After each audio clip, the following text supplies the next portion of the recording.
This is the elevator at the Beach Apartments in Squirrel, Pittsburgh, Pennsylvania.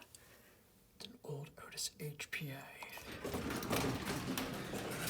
I didn't realize the machine over there. I think this is an HPA 1500. It's dark.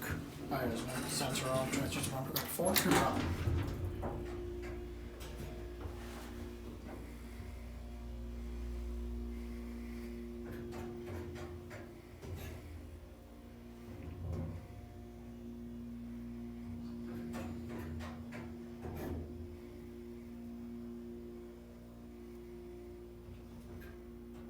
A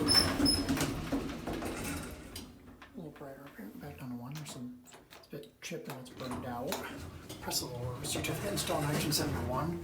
It's a basic favorite brain cabinet. It's kind of a dark elevator. I think that's the only light that works. I actually just found out about this one. I think I might have seen the pump. I don't remember. Then Nathan's confirmed it. Nathan. So thank you to him, I guess. Here I got one.